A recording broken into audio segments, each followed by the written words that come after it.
کھلتے نئے ہیں ہر دن ابواب زندگی، یا رب ہمیں سکھا دے آداب زندگی۔ الحمدللہ رب العالمین، الصلاۃ والسلام علی سید الانبیاء والمرسلین، اما بعد فاعوذ باللہ من الشیطان الرجیم، بسم اللہ الرحمن الرحیم۔ الصلاۃ والسلام علیک یا رسول اللہ وعلی آلک واصحابک یا حبیب اللہ، الصلاۃ والسلام علیک یا نبی اللہ وعلی آلک واصحابک یا نور اللہ۔ نبی پاک صلی اللہ تعالی علیہ وآلہ وسلم نے ارشاد فرمایا کہ جو شخص مجھ پر 10 مرتبہ درود پاک پڑھے گا، اللہ تعالیٰ اس پر 100 رحمتیں نازل فرمائے گا۔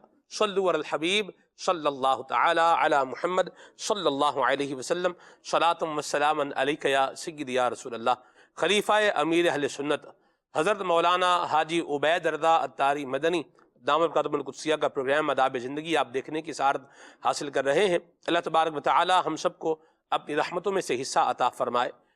ایمان والوں کی، مسلمانوں کی زندگی ہو اور اس میں اللہ والوں کی محبت نہ ہو، ان سے عقیدت نہ ہو، ان سے تعلق نہ ہو، ان کے ساتھ مودت نہ ہو، ان سے وابستگی نہ ہو، ان سے نسبت نہ ہو، ان سے پیار نہ ہو، ایسا کیسے ہو سکتا ہے؟ اللہ تبارک و تعالیٰ کے مقرب اور اللہ تبارک و تعالیٰ کے نیک اور اللہ تبارک و تعالیٰ کے پاکیزہ بندے ایسی شان کے حامل ہیں، ایسی عظمت کے مالک ہیں، ایسے مقام کے جو ہے وہ رکھنے والے ہیں کہ اللہ تبارک و تعالیٰ نے قرآن مجید فرقان حمید میں ان کی عظمتوں کا بیان فرمایا ہے، ان کی صفات کا بیان فرمایا ہے، ان کی رفعتوں کی پرواز کہاں تک جاتی ہے، اللہ تبارک و تعالیٰ نے یہ ساری باتیں قرآن مجید فرقان حمید میں بیان فرمائی ہیں۔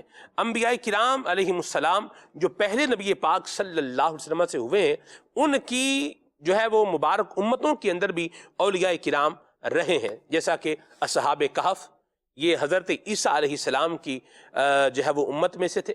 ایسے ہی حضرت آصف بن برخیہ رحمۃ اللہ تعالی علیہ، آپ حضرت سلیمان علیہ السلام کے امتی بھی تھے، آپ کے وزیر بھی تھے، اور یہ اس امت کے اندر ایک ولی بھی تھے۔ تو ان کا ذکر اللہ تبارک و تعالیٰ نے قرآن مجید فرقان حمید میں فرمایا ہے اور مقام مدح کے اندر ذکر فرمایا ہے، یعنی ان کی تعریف، ان کی توصیف اور ان کی عظمت کو بیان کیا گیا ہے۔ جس طرح انبیاء کرام علیہم السلام عظمت اور شان کے حامل ہوتے ہیں، تو جو ان کی اطاعت اور ان کی فرما برداری کرنے والے ہوتے ہیں، انہیں بھی اللہ تبارک و تعالیٰ ان کی انبیاء کرام علیہم السلام کی اطاعت کی برکت سے انہیں بھی اللہ تبارک و تعالیٰ ایک مقام جو ہے وہ عطا فرماتا ہے، اپنا محبوب بنا لیتا ہے، اپنا پیارا بنا لیتا ہے۔ تو جس طرح پہلے انبیاء کرام علیہم السلام کے زمانے میں جو ہے وہ اولیاء موجود تھے، وہ عظمت والے تھے، شان والے تھے، اسی طرح نبی پاک صلی اللہ تعالی علیہ وآلہ وسلم کی مبارک امت کے اندر جو موجود اولیاء کرام ہیں، یہ بھی عظمت والے ہیں، شان والے ہیں، بلندی والے ہیں۔ جس طرح نبی کریم صلی اللہ علیہ وسلم انبیاء کرام علیہ السلام میں سب سے اعلیٰ، سب سے اونچا مقام رکھتے ہیں اور امام الانبیاء ہیں، افضل الرسل ہیں، افضل الانبیاء ہیں نبی پاک صلی اللہ تعالی علیہ وآلہ وسلم، ایسے ہی نبی کریم صلی اللہ تعالی علیہ وآلہ وسلم کی برکت سے آپ کے جو امتی ہیں، اولیاء کرام ہیں، یہ افضلیت کے اعتبار سے دوسری امت کے اولیاء کرام رحمہم اللہ السلام سے ایک اونچا مقام رکھتے ہیں۔ اللہ تبارک و تعالی ہمیں اولیاء کے ساتھ تعلق، وابستگی اور محبت نصیب فرمائے، ان کے ساتھ نسبت بھی اللہ تبارک و تعالی ہمیں عطا فرمائے، اور ان کی دشمنی سے اللہ تعالی ہمیں محفوظ و مامون فرمائے۔ برِ صغیر پاک و ہند کے اندر اللہ تبارک و تعالی کے ایک عظیم ولی حضرت خواجہ غریب نواز رحمۃ اللہ تعالی علیہ، جن کی پہچان ہے، حضرت حسن سنجری رحمۃ اللہ تعالی علیہ، جن کا نام ہے، آج ان کے عرس کی رات بھی ہے۔ اللہ تبارک و تعالی ہمیں اولیاء کرام کے رستے پر چلتے ہوئے، اولیاء کرام کی سیرتوں پر عمل کرتے ہوئے اپنی زندگی گزارنے کی توفیق عطا فرمائے۔ خلیفہ امیر سنت ہمارے ساتھ پروگرام میں الحمدللہ رب العالمین شامل ہیں۔ تو پہلا سوال میں ان سے اسی حوالے سے جو ہے وہ عرض کروں گا۔ حضرت خواجہ غریب نواز رحمۃ اللہ تعالی علیہ، حضرت حسن سنجری رحمۃ اللہ تعالی علیہ، معین الدین جن کا لقب جو ہے مشہور و معروف ہے، ان کے بارے میں حضور کچھ فرمائیں کہ یہ کیا کہا کرتے تھے، کیا بتایا کرتے تھے، مخلوق خدا کو کیا پیغام دیا کرتے تھے، کس رستے پر چلنے کا ارشاد فرمایا کرتے تھے، کچھ اس حوالے سے ارشاد فرمائیں۔ الحمدللہ رب العالمین والصلاة والسلام علی خاتم النبیین اما بعد فاعوذ باللہ من الشیطان الرجیم بسم اللہ الرحمن الرحیم الصلاة والسلام علیک یا رسول اللہ وعلی آلک واصحابک یا حبیب اللہ الصلاة والسلام علیک یا نبی اللہ وعلی آلک واصحابک یا نور اللہ۔ ماشاء اللہ الکریم آج جو ہے وہ 36 شریف ہے خواجہ غریب نواز رحمۃ اللہ تعالی علیہ کے جو ہے وہ رات ہے عرس کی۔ اللہ کریم ہمیں ان کی برکتوں سے مالا مال فرمائے، آمین، اللہ کریم ہمیں ان کے فیض سے فیض یاب فرمائے، آمین۔ اور جو انہوں نے دین اسلام کی خدمت کی، اللہ تعالیٰ کے دین کی خدمت کی، اللہ کریم اس خدمت کا ایک حصہ ہمیں بھی عطا فرمائے، آمین۔ ہم بھی خوب اللہ تعالیٰ کے دین کی خدمت کریں، دین کا کام کریں، سبحان اللہ، سنت عام کریں، دین کا ہم کام کریں، نیک ہو جائیں مسلمان مدینے والے۔ یہ میرے سنت کا شعر ہے۔ سبحان اللہ۔ دیکھیں گے خواجہ غریب نواز رحمۃ اللہ تعالی علیہ کے ذرا اللہ تعالیٰ کے ولی تھے، نیک تھے، صالح تھے۔ ان کے بارے میں آتا ہے کہ تقریباً 90 لاکھ غیر مسلموں نے اسلام قبول کیا ہے، ان کے بارے میں یہ آتا ہے۔ بعض ان کی کرامات بھی مشہور ہیں۔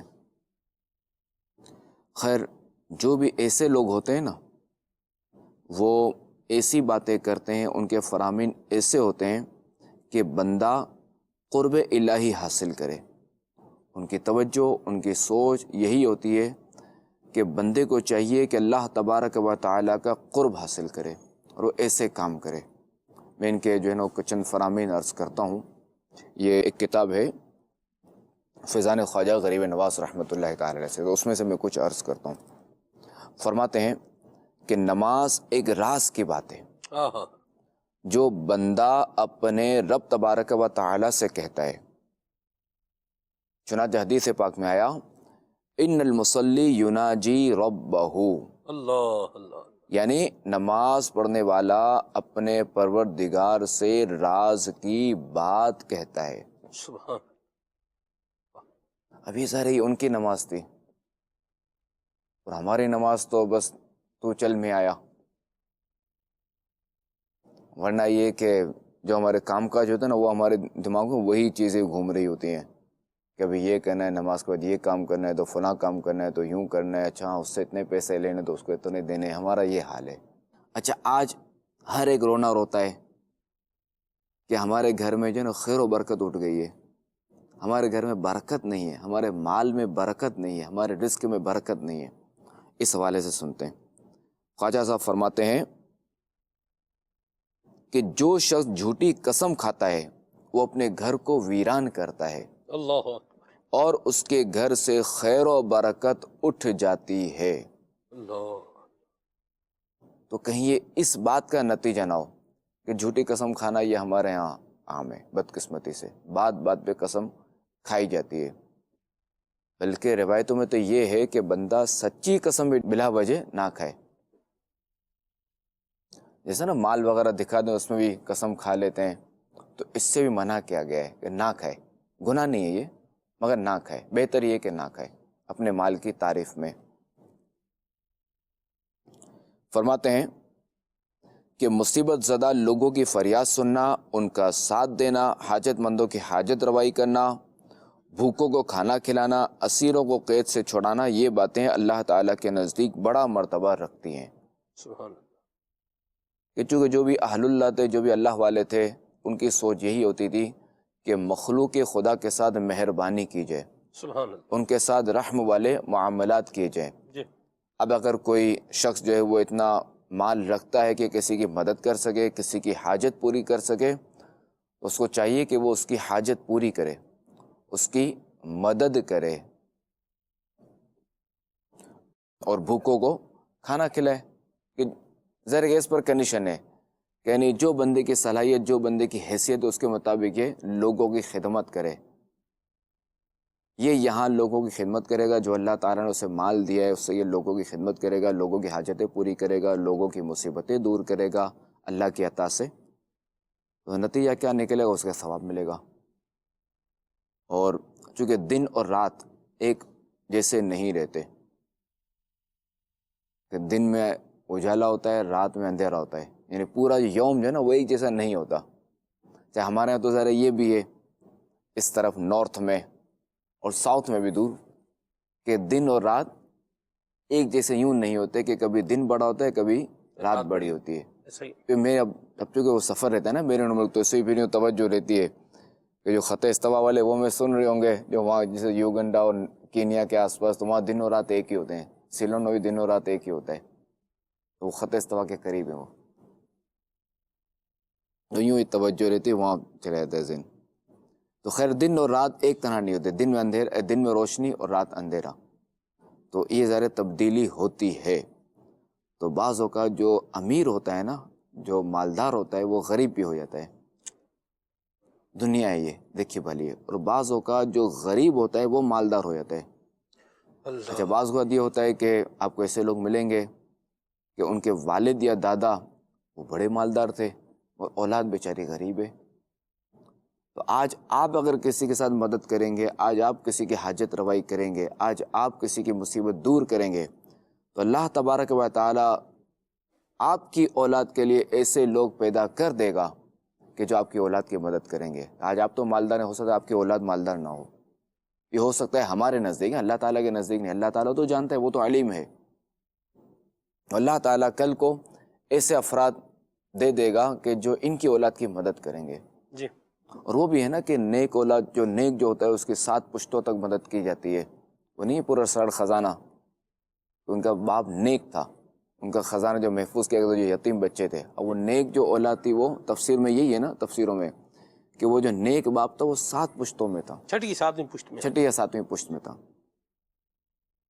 تو ہمیں تو ظاہر ہے کہ ہمیں اس لیے نہیں کرنا چاہیے کہ کل جو ہے وہ ہمارے ساتھ ایسا معاملہ ہو تو ہماری لوگ مدد کریں, اس لیے نہیں. ہمیں جو بھی کرنا ہے اللہ تعالیٰ کی رضا کے لیے کرنا ہے, ہمیں ثواب کے لیے کرنا ہے. سبحان اللہ. چونکہ احادیث کریمہ ہے نا, اس سے مالا مال ہے احادیث کریمہ اس میں ہے کہ لوگوں کی حاجت روائی کے حوالے سے, مدد کے حوالے سے, تو ہمیں تو وہ ثواب حاصل کرنا ہے, ہمارا رب راضی ہو. سبحان اللہ. باقی یہ کہ وہ ہمارے مال میں برکت دے یا نہ دے وہ اس کی مرضی ہے. اللہ.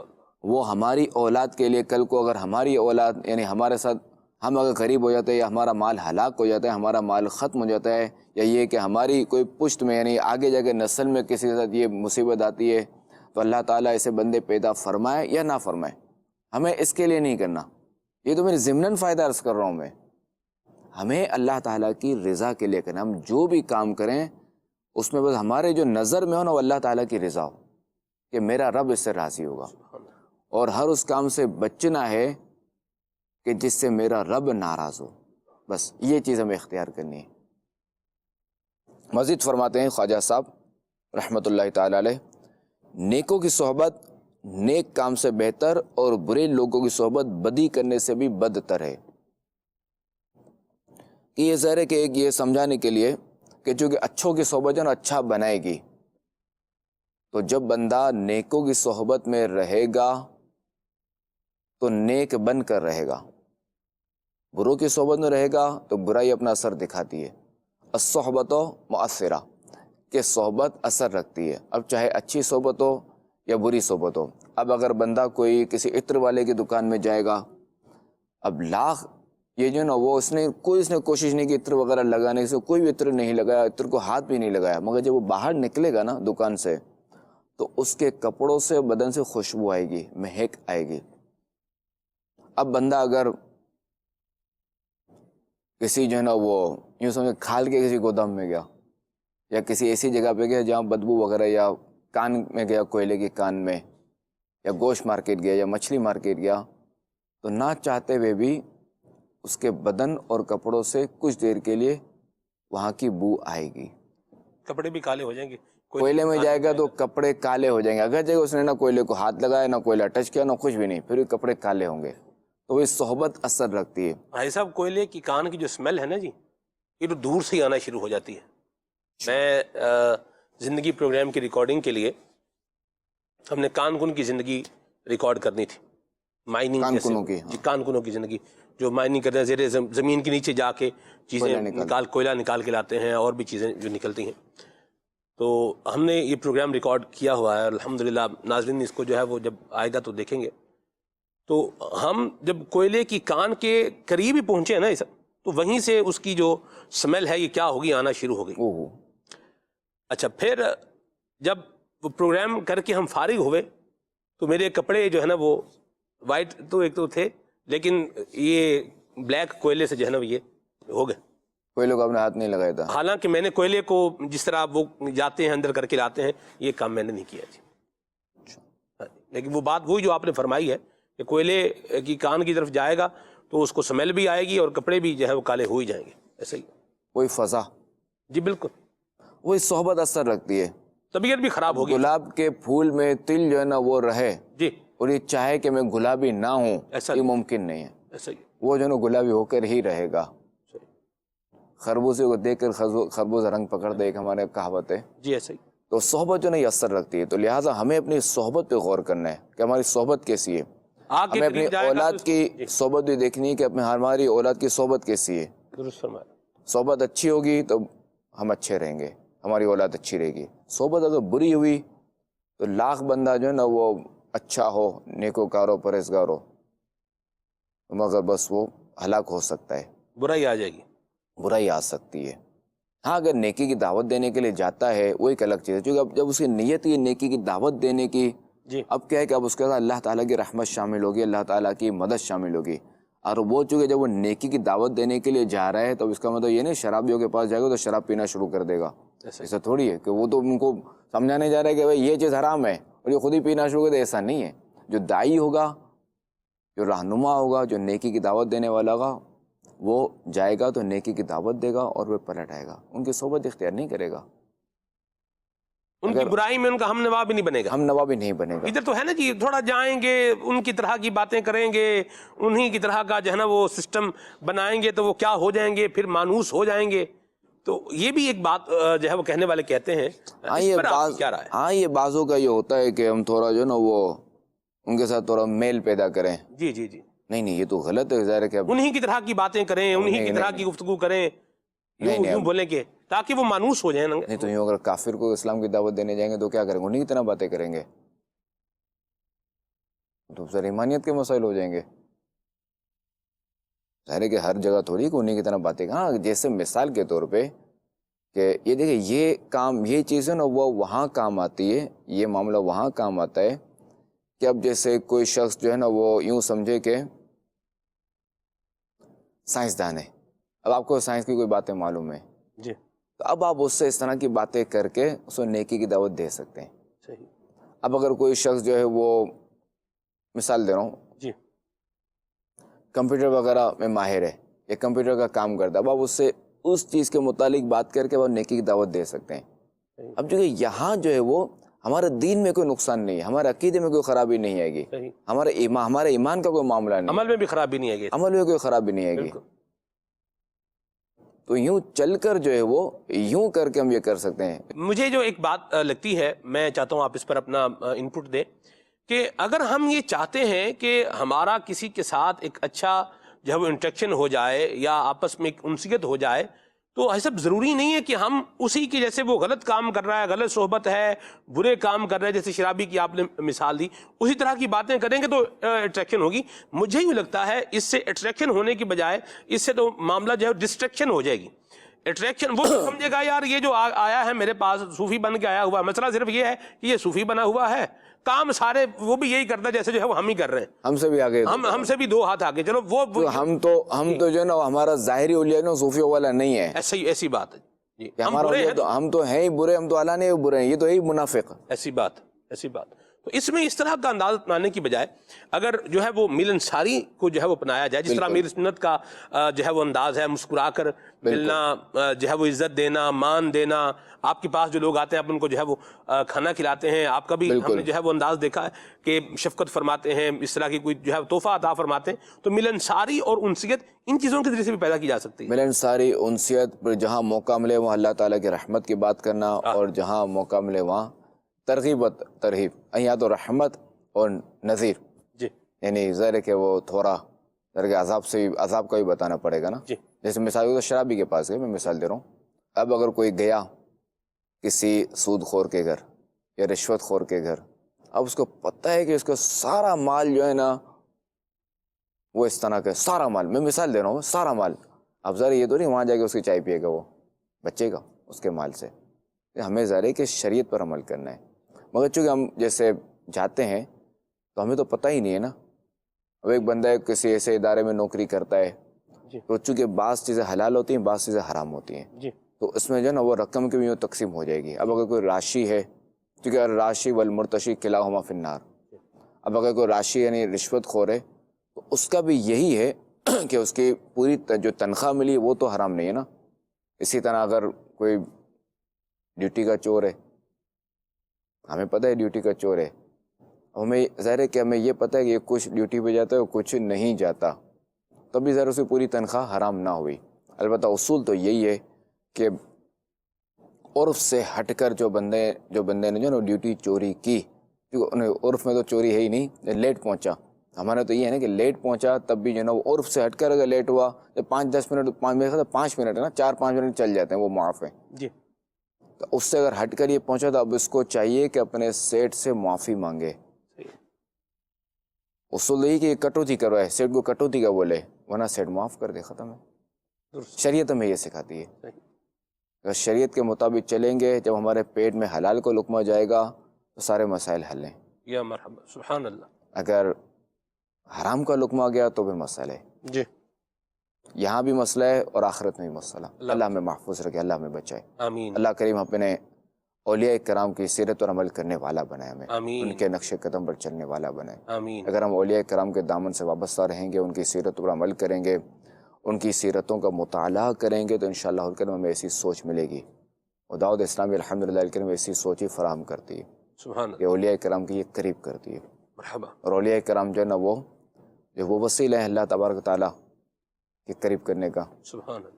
صلو علی الحبیب صلی اللہ علی محمد صلی اللہ علیہ وآلہ وسلم. مولانا صاحب سے میرا سوال یہ ہے کہ غیر محرم کے ساتھ منہ بولے بھائی بہن کا رشتہ بہت جلدی قائم ہو جاتا ہے. اگر سمجھانے کے لیے کہا جائے کہ ایسا کرنا مناسب نہیں ہے تو جواب ملتا ہے کہ یہ تو میرے بیٹے جیسے ہیں یا یہ تو میرے بھائی جیسے ہیں. کیا اسلام میں اس طرح غیر محرم سے بھائی بہن کا رشتہ بنانا جائز ہے؟ جواب دے دیجیے گا, جزاک اللہ. اللہ تبارک و تعالی قرآن پاک میں ارشاد فرماتا ہے انما المؤمنون اخوہ, مسلمان بھائی ہیں. تو ظاہر ہے کہ قرآن نے ہمیں جو نا وہ یہ رشتہ میں دے دیا کہ بھائی ہیں, بھائی ہیں. تو خیر یہ جو ہوتے ہیں نا منہ بولے رشتے وغیرہ, یہ درست نہیں ہے. ٹھیک ہے کہ منہ بولے اگر رشتہ اگر بنایا ہے, مثال دے رہا ہوں میں, تو پھر بھی پردہ رہے گا. بھائی بہن منہ بولے تو پردہ رہے گا, پردہ فرض ہے, پردہ کرنا ہی پڑے گا. کہ منہ بولے بھائی بہن بنانے سے جو ہے وہ یہ پردہ ختم نہیں ہوتا. پردہ ختم ہونے کی یہ صورت ہوئی یا تو یہ کہ وہ نسبی ہو, یعنی باپ ایک ہو یا ماں ایک ہو, یا یہ کہ کسی عورت کا دودھ پیاؤ دونوں نے 2.5 سال یا 2.5 سال سے کم عمر میں, اب یہ ہو گئے رضاعت والے. یا پھر ایک دوسری صورت ہے وہ ہے کہ وہ ساس سسر والی. اس کے علاوہ کوئی جو ہے وہ پردہ ہٹنے کی صورت نہیں ہے, ورنہ یہ کہ نکاح, تو اس کے علاوہ کوئی پردہ ہٹنے کی صورت نہیں ہے. پردہ فرض رہے گا اور ہم جو ہے وہ اللہ اور رسول کے حکم کے پابند ہیں, اور ہمیں جو ہے وہ اللہ اور رسول کے حکم کرنے ہی میں عافیت ملے گی, ورنہ برآخرت میں پچھتاوا ہو سکتا ہے. صحیح. جی کون؟ خلیفہ میرے سنت سے میرا سوال یہ ہے کہ کیا وضو کرنے کے بعد داڑھی بنانے یا مونچھیں کٹوانے سے وضو ٹوٹ جاتا ہے؟ جواب ارشاد فرما دیں. جی نہیں, وضو کرنے کے بعد جو ہے وہ داڑھی سیٹ کرنے جیسے وہ ایک مشت زائد ہیں یا مونچھیں کٹوانے سے وضو نہیں ٹوٹتا. یا معاذ اللہ کسی نے وضو کیا اور پوری داڑھی ہی مونڈ دی معاذ اللہ, تب بھی وضو نہیں ٹوٹے گا. مونچھوں کے حوالے سے لوگوں کو عجیب جو ہے وہ انداز میں دیکھا ہے. بعض لوگوں کی مونچھیں تو ایسی ہوتی ہیں کہ منہ میں آ رہی ہوتی ہیں, لیکن پتہ نہیں ان کی کیا طبیعت ہوتی ہے اور کیا کہیں گے اس کے اوپر. اس میں تو یعنی سائنسی تحقیق کے مطابق تو یہ ہے کہ اگر بندہ اگر پانی پیتا ہے تو یہ مونچھیں کی جو نوک ہے نا اسے ٹچ ہوتے ہیں, یہ مونچھوں کی نوکوں میں زہر ہوتا ہے. اللہ اکبر. یہ سائنسی تحقیق ہے, واللہ اعلم. صحیح. اور مونچھیں بڑی ہونا یہ اچھا نہیں ہے, کہ یہ جو بال جو یہاں آ رہے ہو نا یہ اچھا نہیں ہے. سائڈے میں ہونا ایک الگ چیز ہے، صحیح. ورنہ یہاں بحال ہونا اچھا نہیں ہے. مونچھیں پست ہی ہونی چاہیے. اور اتنی بڑی ہوئی مونچھیں ہونا کہ وہ پانی میں جو ہے وہ پڑ رہی ہیں، مطلب کھانے میں بھی نظافت کے بھی کر خلاف رہی ہیں، نظافت کے بھی خلاف ہے. نظافت کے خلاف ٹھیک ہو گیا. اچھا نہیں لگتا. صحیح. اچھا یہ عرض کر دوں کہ معاذ اللہ کسی نے داڑھی پوری مونڈ دی، یا یہ کہ مونچھیں ہی کاٹ رہا تھا، اب یہاں جو ہے وہ لگ گئی کینچی وغیرہ یا مشین لگ گئی، اب یہ کہ اتنا خون نکلا کہ جو کہ ناقے سے وضو یعنی ایک قطرہ بہہ گیا، تو اب وضو ٹوٹ جائے گا. ٹھیک. ورنہ یہ کہ مونچھیں کاٹنے یا داڑھی کاٹنے سے وضو نہیں جائے گا. ٹھیک ہے. بال اگرچہ کہ داڑھی منڈانا حرام ہے، ایک مٹھی سے کم کرنا حرام ہے، صحیح. یہ ایک الگ چیز ہے. صحیح ہو گیا. بال جیسے وہ کٹوا رہا ہے تو اس سے وہ ہے وضو نہیں ٹوٹے. وضو نہیں ٹوٹے. ٹھیک ہو گیا. جی کون؟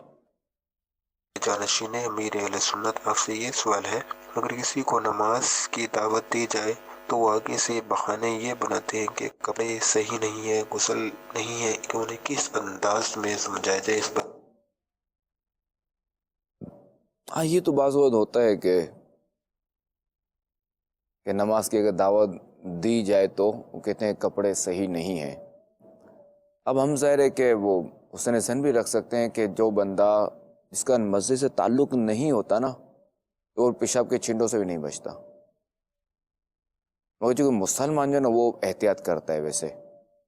اب یا تو اس کو وہم ہوتا ہے یا وسوسہ ہوتا ہے، یا وہ یہ سمجھ رہا ہوتا ہے چونکہ مسجد گیا نہیں نا اتنے عرصے سے، تو اب اس کے ذہن میں شیطان یہ ڈالے گا نہیں تو پہلے غسل کر لے اچھے طریقے سے، اچھے کپڑے پہن، ورنہ یوں چھینٹے پڑے ہوں گے، یہ ہوا ہوگا، یوں ہوا ہوگا، یوں ہوا ہوگا، پھر مسجد جانا، پھر نماز پڑھنا، تو یوں اس کو نماز سے روزو. شیطان کے بعد طرح طرح کے ہتھیار ہیں، تو یوں وہ بندے کو نماز سے دور رکھتا ہے، مسجد سے دور رکھتا ہے، مسجد کی حاضری سے وہ یوں محروم کرتا ہے. تو اگر جب تک یقین نہیں ہے تب تک کپڑے بھی پاک ہیں، بدن بھی پاک ہے. اگر کوئی نماز کی دعوت دے تو اس کو غنیمت جانتے ہوئے، اس کو اچھا سمجھتے ہوئے، اللہ تعالیٰ کا شکر ادا کرتے ہوئے نماز کے لیے چلا جائے، اور نیت کرے کہ اب جو ہے نا مجھے کوئی دعوت دے یا نہ دے، میں خود نماز پڑھ لیا کروں، کہ جو میں 3 وقت کا جو کھانا کھاتا ہوں اس کی مجھے کوئی دعوت نہیں دیتا، میں خود ہی کھا لیتا ہوں. ٹھیک ہو. تو یہ کہ بندہ کھانا نہ کھائے تو گزارا ہو جائے گا، نماز نہیں پڑھے گا تو پھر گزارا نہیں ہونا چاہیے. صحیح.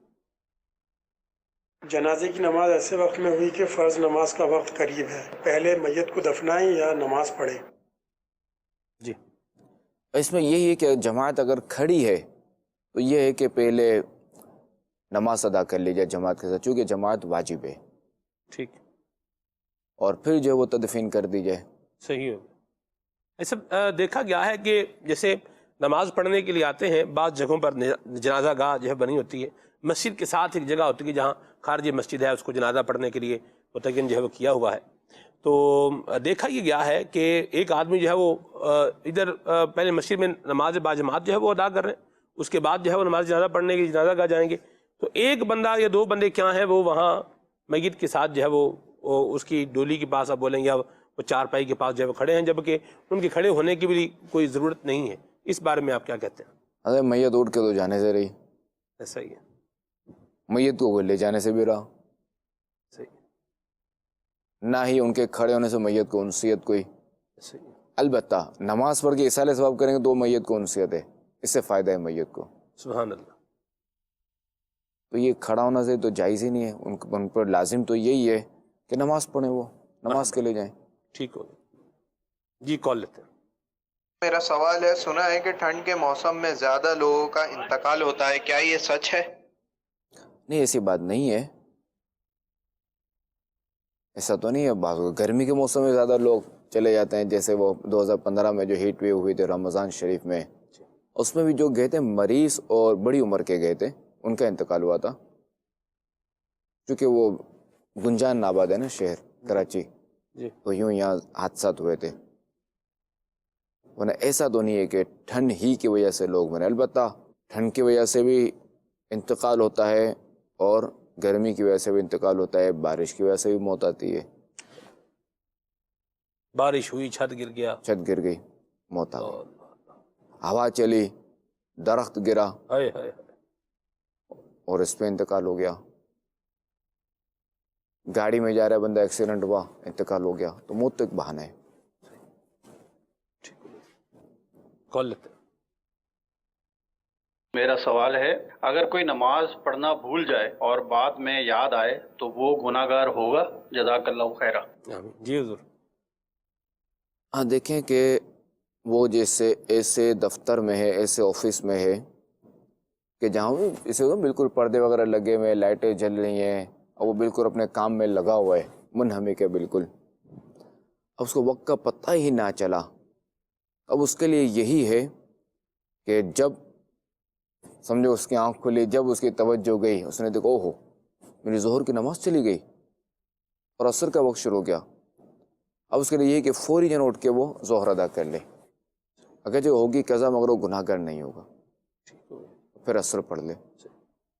صاحب آپ کیا خیال فرماتے ہیں کہ کیا موبائل اس کام میں ہمارا مددگار ثابت ہو سکتا ہے؟ جیسے دیکھیں موبائل تو پاس بندہ رکھتا ہی ہے، تو جب بندے کو پتہ ہے کہ میری مصروفیت جو ہے وہ ایسی ہے کہ میں اس میں جو ہے وہ منہمک ہو جاؤں گا، تو یا اس میں ایسی میری جو ہے نا وہ توجہ چلی جائے گی کہ مجھے خیال نہیں رہے گا، تو موبائل میں جو ہے وہ بندہ ریمائنڈر بھی جو ہے وہ لگا سکتا ہے، جیسے اسی موبائل پر جو ہے وہ درود ٹائم کا کوئی ریمائنڈر لگا لے، تلاوت ٹائم کا کوئی ریمائنڈر لگا لے، نماز کے وقت کے حوالے سے ہے۔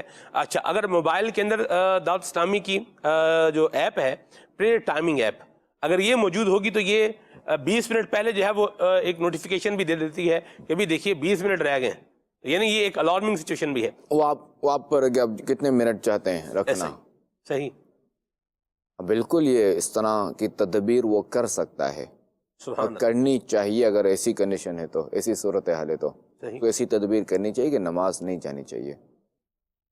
آپ جب سفر فرماتے ہیں تو آپ سفر میں کن کن چیزوں کو پہلے سے ذہن میں رکھتے ہیں یا کن کن چیزوں کو پہلے کنسیڈر کرتے ہیں کہ یہ چیز جو ہے یہ اس کو دیکھ لیا جائے؟ نماز سب سے پہلے تو۔ سبحان اللہ۔ اب جیسے سردیوں میں جو سفر ہوتا ہے نا تو کوشش کوئی نماز نہ آئے بیچ میں، یا یہ کہ نماز آئے تو ایسی جگہ پہ ہمارا رکنا جہاں ہمیں گرم پانی مل جائے وضو کے لیے۔ اب اگر خدا نہ خاصا گرم پانی نہ ملا تو نماز تو پڑھنی ہے، وضو تو کرنا ہی ہے ٹھنڈے پانی سے، کیا کریں۔ الحمدللہ الکریم، اللہ ہمیں استقامت عطا فرمائے۔ آمین آمین آمین آمین۔ خیر بعض وقت یہ بھی ہوتا ہے کہ نماز کی وجہ سے سفر ڈیلے بھی کر دیتے ہیں، جیسے نکل لیں آدھا گھنٹہ لے گا، ٹھیک ہے پہلے نماز پڑھ لیں پھر سفر ہو۔ کبھی آپ ایسے جگہ پر ہائی وے پر سفر کر رہے ہیں کہ جہاں قریب مسجد نہیں ہے، جیسے مثال کے طور پر یہ ہمارا موٹر وے ہے، اس میں تو اتنا آپ ٹریول کریں گے تو پھر ہی وہ جو ریسٹ ایریا ہے وہ آتا ہے جہاں پر آپ کو نماز پڑھنے کے لیے جگہ بھی ملتی ہے، یا بعض اوقات بندہ جو ہے وہ ایک لمبا ہائی وے سفر کر رہا ہے، آپ بلوچستان سے سفر کریں یا سندھ میں بھی، اندرون سندھ بھی سفر کریں تو بعض جگہوں پر ایسا جو ہے وہ علاقہ آتا ہے کہ آبادی جو ہے وہ دائیں بائیں نہیں ہے اور وقت جو ہے وہ نماز کا آ رہا ہے، کسی وجہ سے لیٹ ہو گئے تو پھر ایسی صورت میں آپ کیا کرتے ہیں؟ دیکھیے ایسا بھی ہوا ہے، ایسا نہیں ہے، ایسا ہوا ہے کہ امید تھی کہ آگے جو ہے وہ آ جائے گا ریسٹ ایریا یا سروس ایریا، صحیح، اب یہ کہ جب وہ دیکھا تو وہ تو خالی تھا، بنا ہی نہیں ہے وہ، تو یہ کہ تیمم کر کے نماز پڑھ لی، یعنی نماز پڑھی ہے، نماز پڑھی، نماز نہیں چھوڑی۔ روڈ پر بھی، مطلب روڈ کے اوپر تو نہیں پڑھیں گے، جیسی بات ہے سائڈ پہ ہوگی پڑھیں گے، بالکل۔ اور ہمارے یہاں چونکہ اسلامی ملک ہے نا، تو اگر کوئی ایسی ایمرجنسی ہو، ایسا مسئلہ ہو تو پولیس بھی کچھ نہیں کہتی۔ اب عرب شریف میں دیکھیں، مکہ ٹو مدینہ آپ کو لوگ ملیں گے سائڈوں میں نماز پڑھتے ہوئے روڈ پہ، یا پھر دوسرا جو رمضان شریف کی آمد ہے، رجب شریف ویسے ہی آ چکا ہے گیٹ وے، تو آپ کو یہاں ہمارے موٹر ویز پہ بھی اور وہاں عرب شریف میں بھی آپ کو یہ نظارے ملیں گے کہ لوگ جو ہے سائڈ میں بیٹھ کے افطاری کر رہے ہیں، جیسے افطاری ختم، چلو بھائی چلو یہاں سے نکلو، یار موٹر وے کو بیٹھنے کے لیے تھوڑی، کھانا کھانے کے لیے تھوڑی ہے، صحیح، ورنہ سب یہاں دعوتیں نہ کر لیں یار بہت اچھا روڈ ہے، بہت زبردست روڈ ہے، بہت صاف ہے بالکل، ہم یہاں جو نا کھانا کھائیں، ایسا تھوڑی ہے کوئی۔ افطار کے لیے خود پولیس والوں کو بھی دیکھے، وہ بھی جو نا وہی روڈ پہ افطار کرتے ہیں، اور گاڑیاں بھی لگی ہوتی ہے، ٹرک والے بھی ہوتے ہیں، موٹر وے پہ بھی اور ہائی ویز پہ بھی۔ خیر رمضان شریف جو ہمارا جدول ہوتا تھا پہلے معتکفین سے ملاقات کا، تو اس میں ہماری کوشش یہی ہوتی تھی کہ ہم جو ہے نا وہ افطاری کے وقت سفر کریں۔ اس میں کیوں، یہ کیوں، وقت کیوں؟ ٹریفک نہیں ملے گا، واہ، کیونکہ افطاری کے لیے رکنا تو شرط نہیں ہے نا، مسافر جماعتی واجب نہیں ہے، تو رکنا شرط نہیں ہے کہ رک کے بندہ افطار کرے، گاڑی میں پانی سے افطاری کر لی تاکہ آگے ہم پہنچ جائیں جلدی۔ سبحان اللہ. اور وہ جدول یعنی وہ اس طرح تھا کہ عصر کہاں تو مغرب کہاں تو عشاء کہاں تو فجر کہاں تو ظہر کہاں صحیح. تو آرام کہاں. تو یوں اس جدول میں پھر ہم یہی رکھتے تھے، اسی طرح کی ترکیب ہوتی تھی. حاجی زمزم رحمۃ اللہ تعالی علیہ بھی تھے، حاجی علی رکن شورا یہ بھی تھے. سبحان اللہ. تو گاڑی میں ہی افطار کر کے چلتے تھے؟ گاڑی میں افطار کر لیتے تھے؟ افطار سے پہلے نکل گئے نا. صحیح. ٹھیک ہے، اب گاڑی میں افطاری کر لی، جب وقت ہو گیا تو اب آپ کا آگے تو افطار بھی میں نے جو ہے وہ دیکھا ہوا ہے، اللہ آپ کو برکت سلامتی عطا فرمائے. چند جو ہے وہ گھونٹ جو ہے وہ دودھ کے تھے، وہ جو ہے وہ آپ نے لیے افطاری میں، اور ایک جو ہے نا وہ غالباً کیلا جو ہے وہ کھایا تھا خلیفہ میل سنت نے. اور ماشاء اللہ الکریم یہ انداز دیکھا، اور اللہ ان کو برکت عطا فرمائے. اور جو روزے رکھنے کا ان کا ایک ذوق اور شوق ہے، اللہ ہمیں بھی وہ نصیب فرمائے. اور اللہ تعالیٰ ہمیں نیکیاں کرنے والا بنائے اور نیکیوں کے لیے تیار رہنے کی بھی توفیق عطا فرمائے. آپ کیا خیال فرماتے ہیں کہ ایک مسلمان کی زندگی میں ایسا لمحہ آنا چاہیے کہ نماز کا ٹائم ہے اور یہ بول رہا ہے کہ یہ مسئلہ ہے تو یہ مسئلہ ہے تو یہ مسئلہ ہے تو یہ مسئلہ ہے، اس کو پہلے سے ریڈی نہیں ہونا چاہیے؟ نہیں، پہلے سے الرٹ ہونا چاہیے نا نماز کے لیے. نماز ہماری زندگی کا حصہ ہے. اور طہارت اور پاکیزگی کے بارے میں آپ کیا جو ہے ارشاد فرمائیں گے؟ ورنہ میں ہر وقت ہر کام کے لیے تیار ہوں، تو میں ہر وقت نماز پڑھنے کے لیے تیار ہوں. واہ. بندے کو ایسا رہنا چاہیے. دیکھیے وضو وغیرہ جو نا یہ ایک بندے کے اختیار میں نہیں ہوتا، یہ ظاہر ہے کہ یہ کیا بولیں گے اس کو، طبعی حاجات ہیں. طبعی حاجات ہیں. اس کے علاوہ کہ میں بات کر رہا ہوں کہ کپڑے وغیرہ پاک ہونے چاہیے. اب جیسے سفر میں جا رہے ہو، سفر میں اور خدا نہ کپڑا نہ پاؤ پھر بڑا جو نا وہ بچے نے الٹی کر دی کر دی، تو اب چونکہ یہ بھی ظاہر ہے کہ معاملات ہوتے تھے. جیسے جو مرحومہ جب ان کے ساتھ سفر ہوتا تو بعض ان کی کیفیت ہوتی تھی الٹی باری، اور تو یوں احتیاط کرنی پڑتی تھی.